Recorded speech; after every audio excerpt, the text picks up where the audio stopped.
오전 질의 때 88년 50 청문회 때 나오신 분들, 자제분들 6분이 이 자리에 계시다. 정주영 회장의 아들 정몽구, 이건 회장 아들 이재용, 구자경 회장의 아들 구본무, 최종원 회장의 아들 최태원, 신격호 회장의 아들 신동빈, 조중훈 회장의 아들 조양호 증인이 88년 50 청문회에서 심판받았던 정경유착의 고리를 끊지 못하고 이 자리에 또 나왔다고 말씀드렸습니다. 위 6개 기업은 전두환 전 대통령 이름을 따서 만든 1회 재단에 509억 원을 출연해서 50 비리 청문회에서 심판받았습니다. 그 점을 지적한 것이지 6개 기업 총수가 과거 청문회에 다 증인으로 나왔다는 것은 아니 오해 없으시기 바라겠습니다. 계속 질의를 하면요.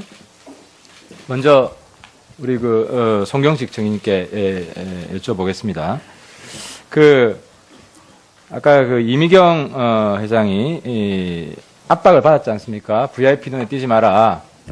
그래서 미국으로 가야 했는데 그 이유를 들은 적이 있습니까? 예를 들어서 그 이유 중에 하나가 2012년 대선 전에 박근혜 당시 후보죠. 풍자한 여의도 텔레토비 이런 프로그램 때문에 눈밖에 났다. 이런 이야기가 있는데 이게 사실입니까? 그런 얘기는 제가 그런 게 원인인지 그런 거는 전혀 제가 알질 못합니다. 그러면 미국으로 쫓겨나야 되는 구체적인 이유도 모르고 쫓겨났다는 말씀이세요?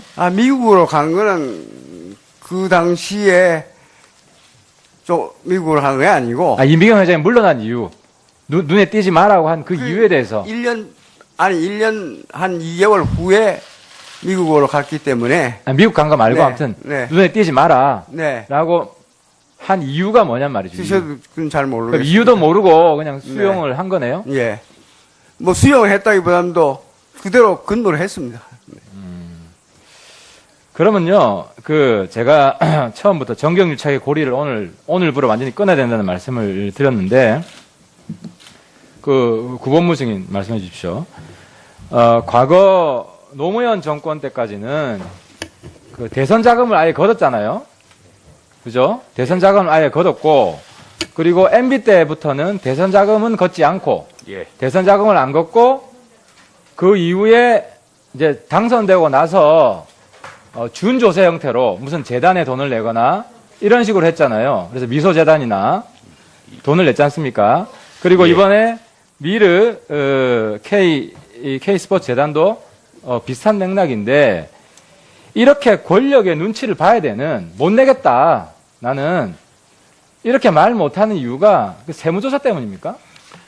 그건 아닙니다. 뭐 때문에 이렇게 권력의 눈치를 봐야 됩니까? 제가 그 고리를 끊는 방법이 뭔지를 확인해 보려고 하는 이야기입니다. 제가 아까도 말씀드렸는데 정부 정책에 대해서 기업이 반대할 입장이 아닙니다. 그러니까 그 이유가 뭐냐고요. 왜 국민을 믿고 좀 전에 제가 미국 사례 말씀드렸지만 애플은 그 핸드폰에 잠금을 해제하자 하는데 애플은 못하겠다. 우리 시민들의 자유가 침해되니까 이렇게 당당하게 맞섰는데 우리 기업은 왜 부당한 압력에 이렇게 자꾸 굴복하냔 말이죠. 그 이유가 뭐예요? 요번에 이 재단에 출연한 거는 전 나중에 알았는데요. 정부가 문화하고 스포츠를 발전시켜 가지고 국가 이미지를 올린다 그래서 국가에서 하는 재단인 줄 알았지. 최순실이 하는 것도 몰랐습니다. 그럼 부당한 압력이라고 생각 안 했다? 예. 그럼 명분만 맞으면 앞으로도 국가에서 돈 내라 그러면 다 낸다 이 말씀이세요? 명분만 맞으면 여러 가지 아니습니까? 수해 의연금이나 불우이웃 돕기. 그걸 자발적으로 내고 싶을 때 내는 거지. 정부에서 시키는 건 일단 거부해야 되는 거 아니에요? 앞으로도 그러면 다음 대통령 들어서 뭐 좀 내라 그러면 다 또 들으실 거예요? 그럼 또 나오실 거예요, 이 청문회? 국회에서 입법을 해서 막아주십시오. 그러면은요, 제가 준조세 액수를 찾아보니까 준조세가 2015년에 그러니까 강제에 의한, 거의 반강제에 의한 정치성 준조세가 6조 4천억 돼요. 그럼 이게 법인세로 환산하면 몇 프로가 될 겁니다. 정확하게 조사하면. 그러면 준조세를 폐지하고 그 액수에 상당하는 법인세를 아예 투명하게 인상하자. 이런 제안을 하신다면 그 기업들은 찬성하실 거예요? 저는 찬성 못합니다. 그거 왜 못하세요? 준조세 안 걷고 아예 투명하게 세금 더 걷겠다는데. 그럼 준조세는 내고 세금 못 내겠다 그 말씀이세요? 그런 건 아닙니다. 근데 왜 못 내세요? 준조세 안 걷겠다고 폐지하겠다고요. 대신에 법인세를 좀 더 내라는 거죠. 우리 최태원 회장님 말씀해 보세요. 준조세 만약에 국회에서 딱 폐지를 해주고 그에 상당하는 금액의 법인세를 좀 올리면 거기 반대하시겠습니까? 그게 더 낫잖아요. 떳떳하고. 이런 청문회 안 나와도 되고. 의원님 말씀대로 그런 효과가 난다고 생각하면 저는 찬성입니다. 하지만은 지금 말씀하신 것이 꼭 그렇게만 정말로 이루어지는지에 대해서 결과적으로 그렇게 되겠느냐. 예, 그럼 순수하게 그렇게 되면 다 찬성할 수 있다 이 말 아니에요. 뭐 근데 저는 말만 그렇게 하고 실제로는 계속 준조세 걷고 이럴 수가 있으니까 그건 제가 이해를 했고요. 그 다음에 우리 CJ 회장, 손중 하나만 더 물어볼게요. 차은택이 K 컬처밸리 제안한 게 맞습니까? 그 아이디어를? 저는 그거는 잘 모르겠습니다. 그거 알고 나오셔야지. 오늘 아니, 질문. 차은택 씨라는 사람을 저는 딱 한 번밖에 만난 일이 없고, 그거에 대해서 잘 K 컬처밸리 네. 아이디어 제안자가 누구라고 알고 계셨어요? 이게 1조가 넘는 뭐 어마어마한 투자가 들어가던데. 예. 뭐, 그거는 제가, 모르세요? 네, 잘 그 모르겠어요. 자료 좀 제출하세요. 누구 네, 아이디어로 네, 네, 네. 제출했는지. 네, 그러니까 롯데의 우리 신동민 증인에게 여쭤보겠습니다. 그 K스포츠 재단에서 70억이 들어온 날이 압수수색 바로 전이에요. 예, 검찰 압수수색 바로 전이어서 그 압수수색 될 거를 알고 K스포츠가 미리 줬다 탈날까봐 압수수색에서 70억 부당한 돈이 갔다면 문제가 될까봐 그래서 롯데도 압수수색 정보를 미리 얻은 것이 아니냐 정부로부터. 압수수색이 앞으로 있는 곳이다라는 거 금에도 생각하지 않았습니다. 전혀 몰랐어요? 전혀 몰랐습니다. 내부 정보망 통해서라도 알 수 있잖아요. 예, 우리 정보 조직은 그렇게 좋은 정보를 롯데 정보망이 굉장히 허술하네요. 예, 그런 것 같습니다. 죄송합니다. 예, 알겠습니다. 그리고 이재용 증인 한 말씀 해보세요. 왜 기업은 정부의 권력의 부당한 압력에 대항하지 못합니까?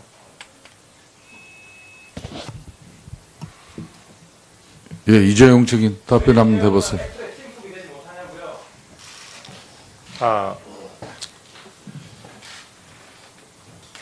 앞으로는 저희가 잘못한 거 허물을 다 버리고 더 국민들에게 사랑받는 기업이 되도록 노력하겠습니다.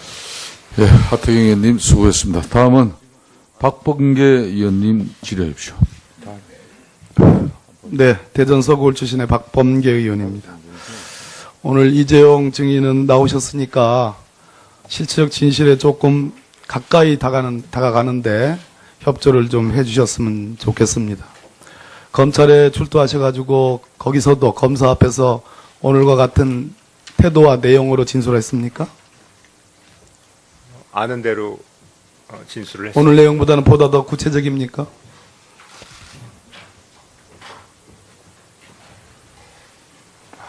비교하기가 의원님 뭐 어떻게 답변 드리길지. 오늘 하신 말씀 중에 미래전략실을 과감한 결단으로 해체하겠다. 그 대목에서는 매우 힘이 주어졌습니다.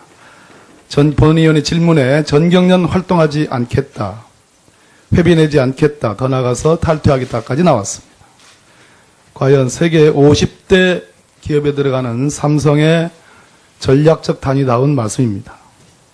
미래전략실의 최지성 삼성 부회장은 어떤 위치입니까?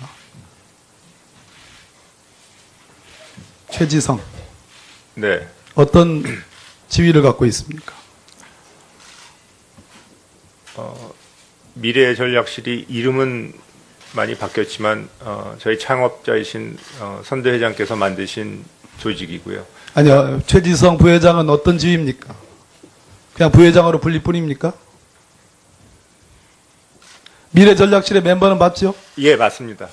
장충기는 대관, 소위 대외 업무, 홍보 이런 걸 담당하는 사장 맞죠? 사회공헌 활동, 사회공헌까지 대관, 맞죠? 교육, 저 뒤에 있는 김종중 증인 재무 담당 맞죠? 네, 맞습니다. 김신 사장은 삼성물산의 사장이 맞죠? 예, 맞습니다. 예, 맞습니다. 우리 김승현 증인, 삼성 테크인을 비롯한 4개의 방산업체를 2014년 말에 약 1조 원 가깝게 정부 승인 3개월 뒤에 득해서 삼성으로부터 매수했습니다. 맞죠? 맞습니다. 그걸로 인해서 한화는 재계 순위 10위에서 9위로 상승했다라는 것이 평가입니다. 인정합니까? 별로 신경 안 씁니다. 예. 이재용 증인. 네. 자, 합병이 대가성이 있다 없다, 합병에 문제가 있다 없다, 오늘 잘 빠져나가셨습니다. 합병 당시에 삼성물산의 주가는 15만 원, 현재 주가는 12만 9천 원. 아직 회복되지도 않았습니다. 삼성물산은 그 당시 합병 당시에 모든 건설사들이 다 주가가 뛰고 있고 주택 경기에 주택 건설에 다 뛰어들어가지고 실적을 내고 있는데 유독 삼성물산만 주택 건설과 관련된 신청을 하지 않았습니다. 주가는 다른 기업과 다르게 내려가고 있었습니다. 일부러 저평가를 유도했죠. 그럼에도 불구하고 아직도 시너지 효과가 발생할 거라는 삼성물산의 주가는 회복되지 못했습니다. 오늘 법적 도덕적 책임을 지겠다고 했습니다. 검찰 수사 후 특검 수사가 예견되어 있습니다. 이제는 아마도 검찰처럼 비공개 소환이 불가능할 겁니다. 이재용 증인에게는 악몽과 같을 겁니다. 그러나 악몽이 아닙니다. 적어도 약속했고 지불했던 최순실 일가와 박근혜 대통령에게 484억을 줬지만 삼성은 적어도 많게는 제 계산으로는 1조 5천억, 적게는 무려 적어도 3,400억의 이익을 얻었다. 10배 내지 100배 이상의 이익을 얻었다는 게 본의원의 판단입니다. 그러면 가장 중요한 대목, 김종중 증인 잘 들으세요. 작년 9월과 10월에 정유라를 위해서 35억을 아주 통 큰 방법으로 송금을 했습니다. 누가 결정한 겁니까? 제가 알지 못합니다. 네? 알고 있지 못합니다. 왜 모릅니까? 재무 담당 아닙니까? 제가 제 원래 직접 그러면 삼성을 총괄하는 이재용 부회장도 알지 못하고 미래전략실에 있는 재무팀장인 김종중 사장도 모른다. 이 돈 35억이 말 그대로 껌값입니까? 누가 합니까 이거는? 누가 이걸 결정했습니까? 이재용 증인. 누가 사후적으로 아신 내용을 묻습니다. 누가 결정했습니까? 전 이 점에 관해서는 어떻게 사죄의 말씀을 드려야 될지 모르고 이게 지금 검찰 조사도 진행 누구든지 법적인 책임을 져야 되겠죠. 누구든지. 창피하게 상무급이라든지. 제가 질 일이 있으면 제가 지겠습니다. 그 책임을 지겠다는 얘기는 형사 책임까지도 포함되는 내용입니까? 제가 져야 된다 그러면은 회피하지 않겠습니다. 본인은 오늘 몰랐다고 얘기했습니다. 이 35억의 송금과 관련해서 몰랐다고 얘기했고 보고받지 않았다고 했습니다. 다만 자발적이지 않다. 정유라에 대한 지원은. 지원할 수밖에 없는 말 못한 사정이 있다. 이렇게 얘기했습니다. 법적 책임을 질 용의가 있다고 그랬는데 내용적으로 인정을 하고 있지 않으면 그것은 위선입니다. 거짓입니다. 김종중 증인. 네. 누가 결정했습니까? 오늘 우리 의원님들이 얘기하는 장충기 대외 담당 사장이 결정했습니까? 제가 알고 있지 못합니다. 왜 모릅니까? 관련 업무를 하지 않았습니다. 누가 했습니까? 이 관련 업무는. 했다 안 했다가 아니라 관련 업무는 누가 했습니까? 현재 제가 파악하고 있지 않습니다. 이재용 증인. 누가 했습니까? 내용적으로 부인하고 본인이 총괄적으로 결론적으로 내가 법적 책임까지도 지겠다라는 것은 그 풍모는 그 용기는 평가할 만합니다. 그러나 제가 보기에는 법률 전문가인 제가 보기에는 위선입니다. 아주 고도로 훈련받은 잘 숙지해서 나온 위선의 표상입니다.